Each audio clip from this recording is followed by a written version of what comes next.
Hello, I'm Michael Silhavy, Senior Project Editor at GIA Publications, and today I am joined by Robert Batastini, former Senior Editor at GIA and Vice President. And today we're going to have a conversation about the noted American cathedral musician, composer, organist Richard Proulx. We're going to just kind of go through his life chronologically, and it just so happens that we've each worked with Richard in numerous capacities, some similar capacities, so I think we've got his entire career and ministry and life covered. So thanks for doing this with me, Bob, and we'll keep this conversational and just tell the story of him. I want to talk about Richard's upbringing in St. Paul, Minnesota. Richard was very proud of the biography that he would use for his own promotional purposes, always making sure to talk about the wonderful education he received in the Catholic school system. He talked about music classes and solfege twice daily. And the Twin Cities was a really fortunate place to grow up as a church musician. I think folks there are aware of the Lutheran, the Scandinavian influence, the Lutheran college influence, and then on the Catholic side, St. John's University, about 90 miles northwest of the Twin Cities, which was and still is a very significant location for the liturgical reform and study. So the Twin Cities were a really privileged musical place to grow up. Richard had the chance to sing, play, and later direct at a rather significant church in the Twin Cities. In the 1950s, in advance of the Second Vatican Council, the Vatican was knowing that some of these liturgical changes were going to happen some point in the future, and there was great experimentation taking place. Richard's parish in the 1950s was given permission to experiment with some of the Holy Week rites that would later be enshrined at the Second Vatican Council. So there he was in this situation where the newest of practice and European scholarship was being lived out in these situations. He had a very fortunate pastor who was in the Second World War in Europe during the Second World War, and witnessing all of the scholarship and liturgical practice going on in Europe. So this pastor brought that to this congregation. Richard developed a very fine program at the Church of the Holy Childhood in St. Paul, Minnesota. He was especially skilled at working with children's choirs. This choir maintained the practice of the choral tradition of men and boys, later incorporating girls into that. And his program attracted a lot of national attention. The kids would perform with what's now the Minnesota Opera. They premiered some U.S. premieres of Benjamin Britten. So he was a bona fide music educator. In the 1960s, the late 1960s, he moves out to the Pacific Northwest, the Seattle-Tacoma area, and has a rather successful stay at an Episcopal congregation in Medina, Washington. And that's kind of where now I'm going to turn it over because at some point, Richard starts to get on GIA's radar through some compositions that are submitted and some initial conversations. And soon Richard finds himself as part of GIA's summer workshop series, which Bob was leading. I first encountered Richard in 1970 because there was an organization, I don't remember the name now, ran a workshop session, a summer session on the revised rites of the Roman Church. For that, Richard wrote a mass called A Mass for Congregations. And he, no, Community Mass. I'm sorry, it was called Community Mass. And we received a copy of the program book, and as I was playing through it, I encountered Community Mass and was absolutely knocked off my feet by it. I thought this was the most amazing piece of congregational music I had seen come out of the revised rites. So we contacted Richard, we established a relationship. Eventually he came to Chicago for a visit, and that began the relationship with GIA. And it was a strong relationship, including a personal friendship between he and I. And when we inherited GIA in '67, they had been in the process of conducting summer workshops, seminars, usually 3, East Coast, West Coast, and in the Midwest. And we inherited that practice. So in 1968, our first full year in operating GIA, we put together a team to conduct the summer workshops. I'm not sure if Richard was in that first year, but shortly Richard became part of the team. Another member of the team, since we're here at Concordia, I should mention, was a Lutheran pastor named Daniel G. Roining. Roining had been on Gregorian Institute's team prior to our taking over the helm of the company.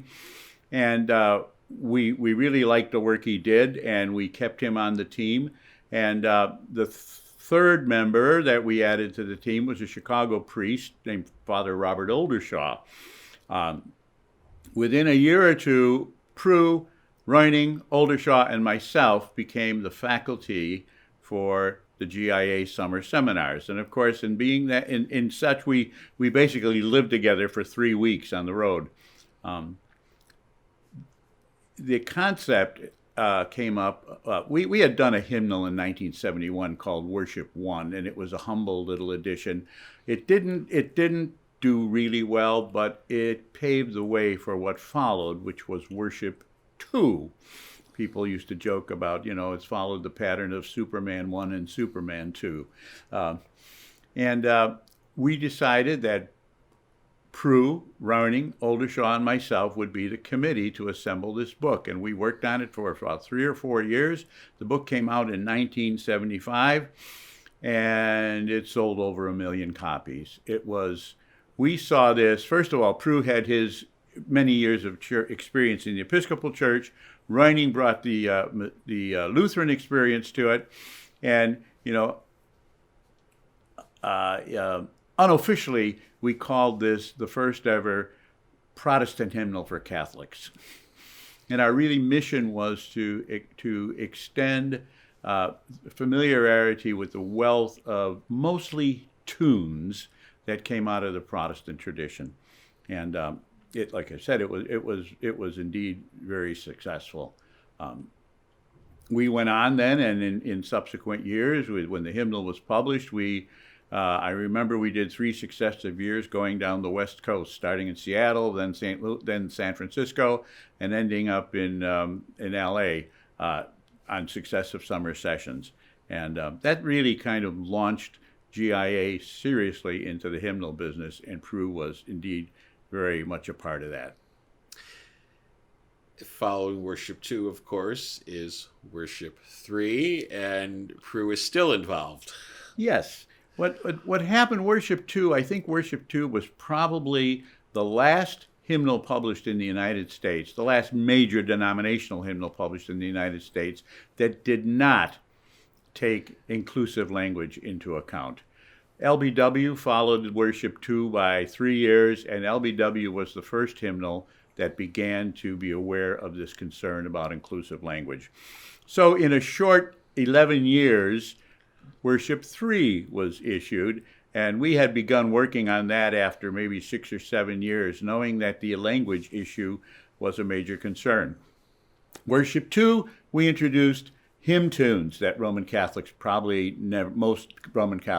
did not know.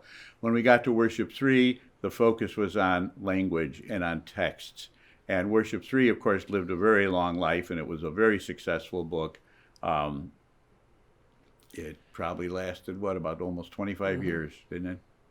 And while Proulx is also very much a part of Worship 3, he's also simultaneously serving on the Episcopal 1982 hymnal committee. So he's got his hands in both hymnals, and there's a little bit of... Well, sure. I mean, he brought a lot of materials to GIA, to the Worship 3 process. He brought, by the way, at that time, I think we started calling it Worship 3rd Edition. But he brought a lot of materials that he had discovered in the Episcopal hymnal process, in the hymnal 1982 process. So that came into our process too. So it was very rich. It was a very rich experience, and Richard was the music editor for the hymnal. Bob Oldershaw was the liturgical editor for the hymnal, and at that point we had replaced Dan Reining with Fred Mollick, Dr. Fred Mollick, a Roman Catholic. And the criteria was simply that Fred Mollick had used Worship 2, so he had a frame of work with which to approach the new edition. And we met 83 days, 83 day-long meetings to produce that hymnal, and it was the hymnal that really set the style for all future GIA hymnals. Of course, Richard was very much at the heart of all of that. So here he is doing hymnals, work on Worship 3 with you, but then this also is really when he starts to come into great prominence as a composer. And we'll talk about his cathedral work a little bit later, but probably the most important composer, arranger of what we'll call organ-based, classical, whatever awkward term you want to use. I think some of the things he really understood was he truly embraced the spirit and understood the spirit of the Second Vatican Council, the primacy of congregational singing, which, Catholics had their tradition of singing at devotional practices and services, but singing at the Sunday Eucharist was a relatively new experience. We talked about, in preparation, his reclaiming of chant heritage. You want to say anything about that? Just how he went back, brought chants forward. It was a case of, boy, this music sounds like I've been singing it my whole life. Well, you have. Some examples would be Community Mass or Ubi. Well, I think in our conversation we said he didn't return the church to Gregorian chant. He reclaimed and repurposed Gregorian chant, mostly in English, although there was still some being sung in Latin. But he did such things as scoring chant melodies for SATB voices while still retaining the free rhythm of the chant. And these things were also always tremendously successful. And they almost always, if it was a choral piece, I mean, he did write choral music, lots of choral music, but he wrote so much choral music that had a refrain for the congregation. And those refrains for the congregation were just magnetic. I mean, they actually pulled people in. He had such an incredible ability of sensing what people could and would sing and how to attract them into doing it. And I think he was absolutely the most successful composer of those 70s and 80s when it came to that genre. Yeah, just that the knowledge of the council, the vision of the council, drawing on the history of the tradition. And you're right, the refrains, the psalm refrains, the short acclamations, stealing chant melodies and reworking them. And then he was certainly wrote many accompaniments and arrangements of hymn tunes. He wrote about 20 hymn tunes, original hymn tunes, but just can't overemphasize his importance as a composer for the Reformed liturgy. Absolutely. And, back in the workshop days, it was Pastor Dan Roining that introduced us to the whole concept of the hymn concertato. Well, Richard jumped on that idea too. And he has, there's a long list of wonderful concertatos that he has set and to really strong hymn texts, hymn tunes and texts. He did have, not only the reclaiming the chant, but he also kind of reclaimed a Renaissance feel. He wrote many things that modern contemporary music, but with a solid Renaissance feel. He was the master of rhythm. While he never would have been pleased with a drum set appearing in church, hand drums, finger cymbals, tambourine, any kind of hand percussion was very, very much in his toolbox, and handbells too. Yeah. I don't know if he ever wrote a piece for bell choir. He wrote all sorts of choral music to be accompanied by handbells. It was the singers and the ringers. The singers were the ringers, and that led me to getting a set of handbells at the church well, because Michael and I met in the church I was serving at the time. He was just a high school kid. When I left that church, he became my successor. So that little story. But Richard he was my hero when it came as a church musician. In the early days, I probably performed at St. Barbara Church in Brookfield. I probably performed almost everything he wrote. Yeah, and that's quite a feat. Just want to tell two handbell stories. I think it's interesting that he's probably responsible in some ways for introducing handbells into Catholic liturgical worship. Mm-hmm. Something he picked up from Peter Halleck at St. Mark's Episcopal Cathedral in Seattle, who Indeed. kind of was the one who really initiated that. You said you don't know if he ever wrote a handbell piece. He did write a piece for handbells. He had received a commission from, and I apologize for not remembering the sorority, the women's music sorority. So he writes a piece for handbells, and he hears sorority, school, and it's a pretty edgy piece. It's some aleatoric elements. He's got the bells swirling. He's got percussion effects. And he writes this piece. He's invited to the premiere only to find out that the performers were alumni of the sorority, mainly in their 70s and 80s. And it was a little stretch, but he felt a little bad about that. Compositions, talking about all the stuff he wrote. It's funny, one of his most beloved pieces was one that he wrote literally as a student in his teens. Jesu, the very thought of thee, a setting of that hymn by Bernard of Clairvaux. And Richard was always proud that piece had survived 4 different publishers. So right now, GIA has that piece in our catalog, but it just speaks to the enduring quality of his music. I'm going to ask you to talk about how you were a little influential in getting him to Chicago's Holy Name Cathedral. So once again, in the 70s, Richard's on the West Coast. You know him from the summer workshops. This is that time between Worship 2 and Worship 3. And Holy Name Cathedral in Chicago is looking for a music director. And at that time, Father Bob Oldershaw was on staff at Holy Name Cathedral. And he was, I think by that time too, he had become, this would be a second job, he was in as a music person in the Office for Divine Worship, which was the equivalent of a liturgical commission in the diocese.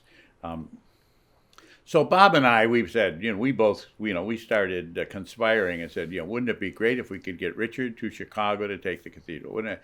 So we talked to Richard, and Richard, hemmed and hawed back and forth. In the meantime, Bob talked to the rector of the cathedral, sold him on the idea of Richard Proulx. And At some point, there was an interview, and I think they walked away from the interview with each one saying, "Well, if you're interested, let me know." And yeah, well, if you're interested, Bishop, let me know. And and it this kind of went into limbo for a while. So Bob and I again were conspiring, and we said, "Look, let's bring Richard to Chicago to do a workshop for the diocese, and we'll do it at my parish, St. Barbara's, and then Bob would go to the bishop, who was the rector of the auxiliary bishop, was the rector of the cathedral. He would go to the bishop and say, Richard Proulx is going to be in town. Are you interested in talking to him?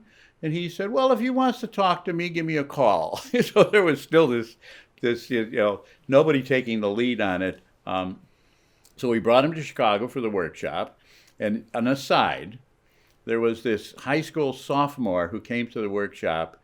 He had been pursuing a degree in instrumental music, and he was pursuing his interest was instrumental music. He came to this workshop and was totally blown away by the experience. He was a high school sophomore, and his name was Michael Silhavy.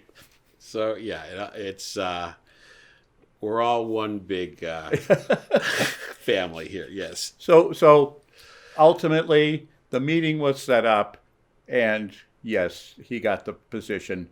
And when he came to Chicago, he really made his mark. This was Richard rising to the peak of his career. Finally, not only a cathedral, but at the time, the Catholic Church was still in the process of liturgical renewal. And there's no question about it that the Archdiocese of Chicago took the lead in that regard, through its Office of Worship and its publishing arm called Liturgy Training Publications.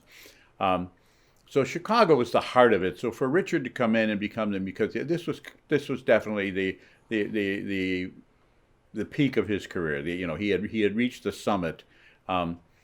He formed a cathedral choir known as what was the name of it? Cathedral Singers. Cathedral Singers, called the Cathedral Singers. It was 16 professional singers who were paid, and then he had the community choir, or and this was a volunteer choir, and it was huge. There were 30, 40, 50 members, I don't remember, but he had a really strong choral program going. He was responsible in having I think maybe a 20-rank Cassavant organ put in the chancel area, and then a 4-manual Flentrop going into the gallery. So both of those instruments were his doing. Yeah, I want to say one thing about the Flentrop. Anyone who has played the organ is kind I know where you're going. confronted with the fact that you need stop pullers on both sides and a page turner. And it's a large instrument. I don't want to say it's impractical, but perhaps it wasn't ideally conceived for liturgical use. No presets, very, very limited technology. But he was aware that the cathedral played a significant part in the city's cultural and artistic life, and there wasn't an organ like this in the city. So maybe at the sacrifice of some programming and flat pedal board, Richard was fond of noting that somehow Chicago was the last major metropolitan area to be affected by the organ reform movement. Chicago perhaps wasn't the greatest of organ towns, but he felt the need that the city needed this instrument. He developed a music for a great space, concert series, Sunday Vespers. The Chicago Symphony played there when Pope John Paul II came to Chicago.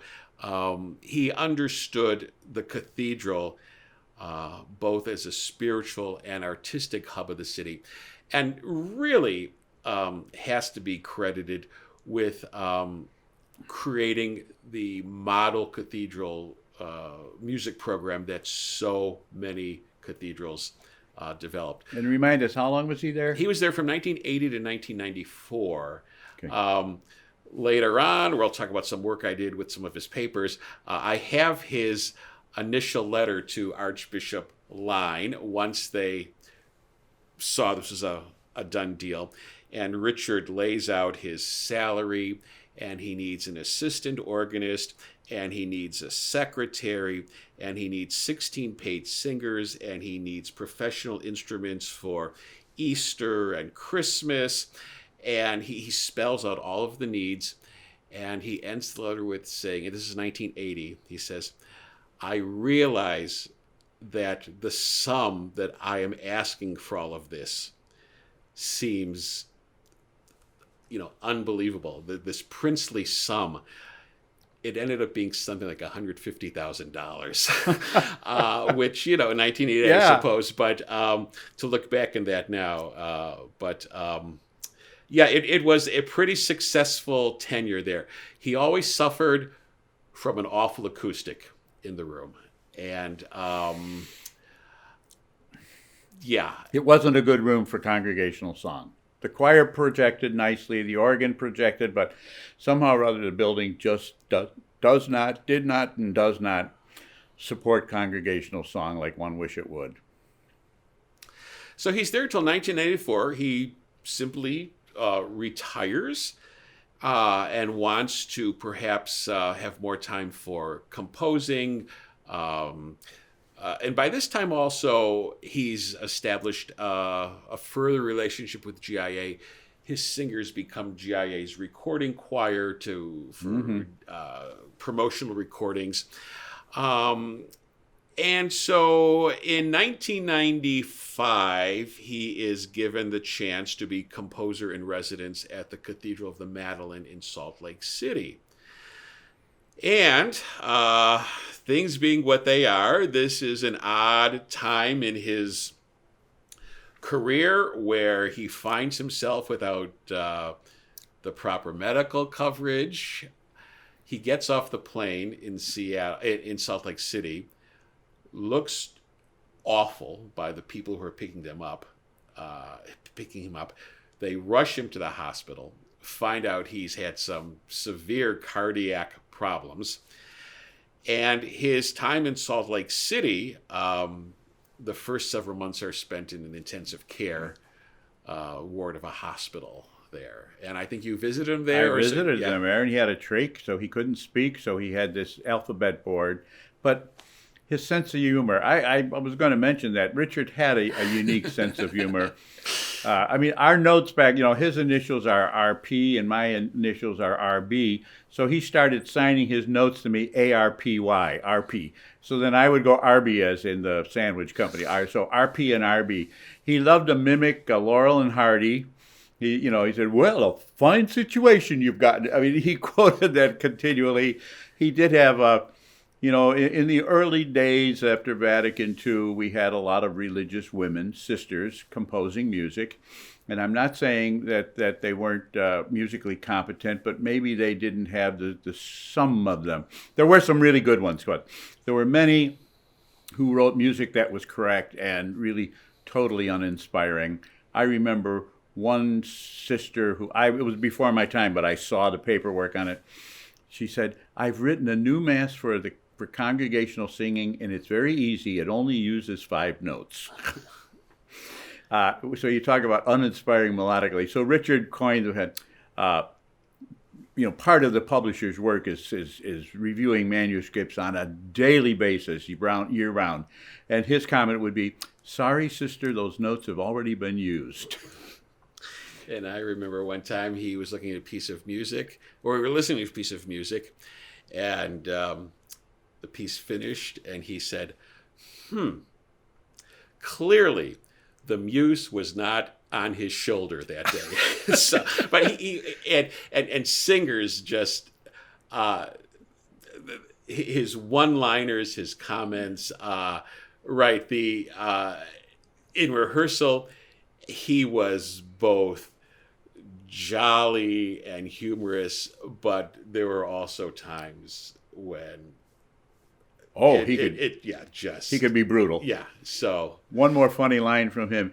I was at a workshop he was doing, and he was talking about congregational song and engaging the congregation. And he talked about, one of the worst times is these Saturday night masses at 5 p.m., where people will admit they come to get it over with. He said they go shopping during the day, and then they go to 5 o'clock mass, and they're finished for the weekend. So he's talking about the music and alternating between cantor and congregation. He says, so you have the cantor sing the verses, and then you go, shoppers.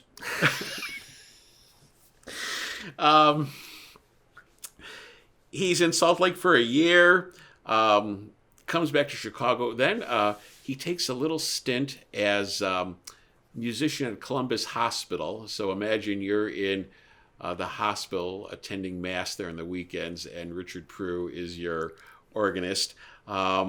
He spent a little time at an Episcopal church in Hyde Park, mm-hmm. St. Paul the Redeemer. Mm-hmm. And but I think it just goes to show, even in retirement, like so many folks, they need that sound of the congregation. They just need to keep doing congregational music. So case in point. Yes, exactly.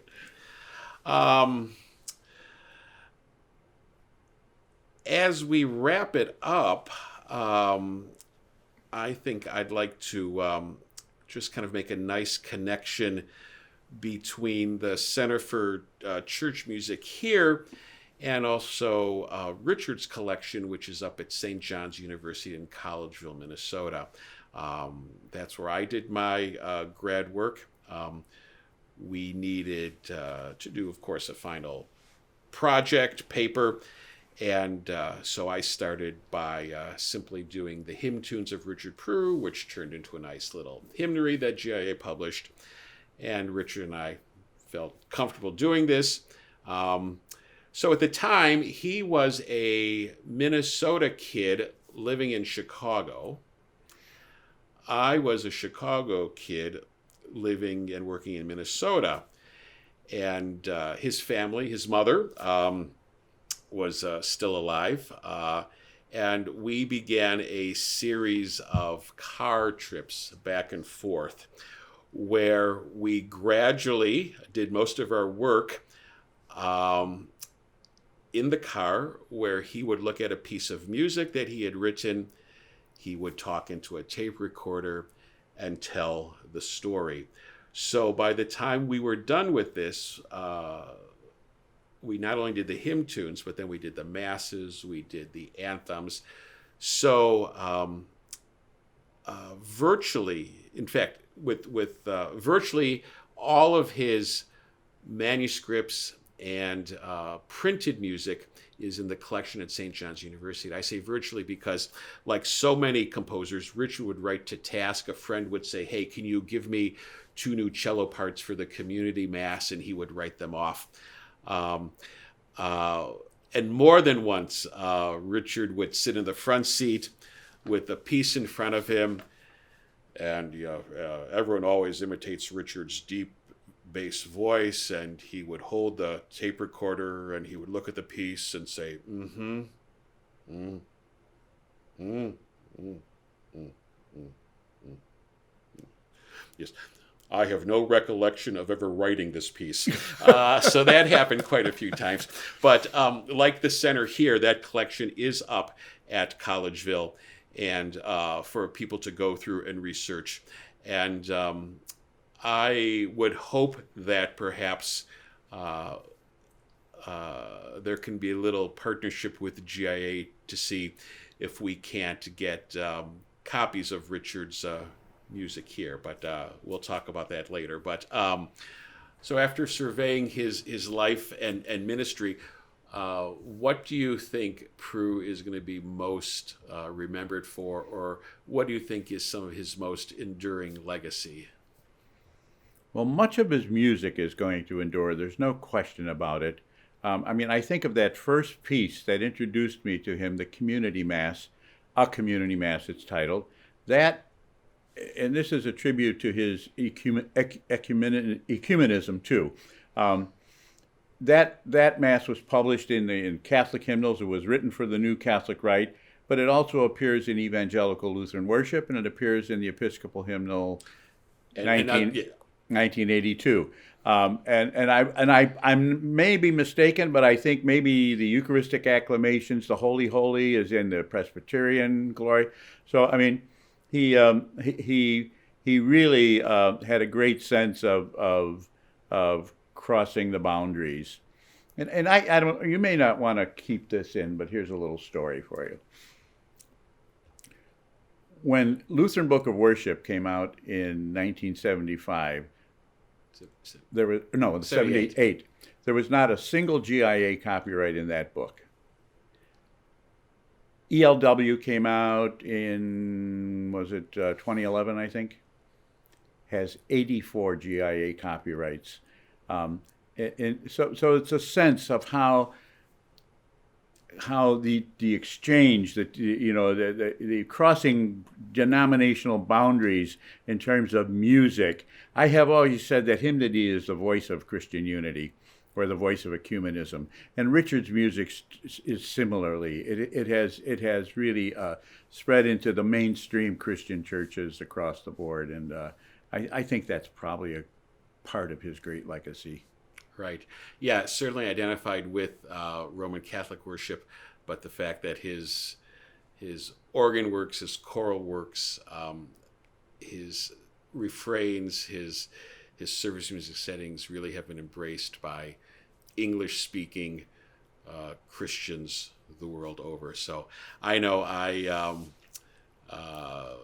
so many of us, whether directly or indirectly, consider him so formative to our career as church musicians. So I'm glad we had the chance to talk about him. Indeed.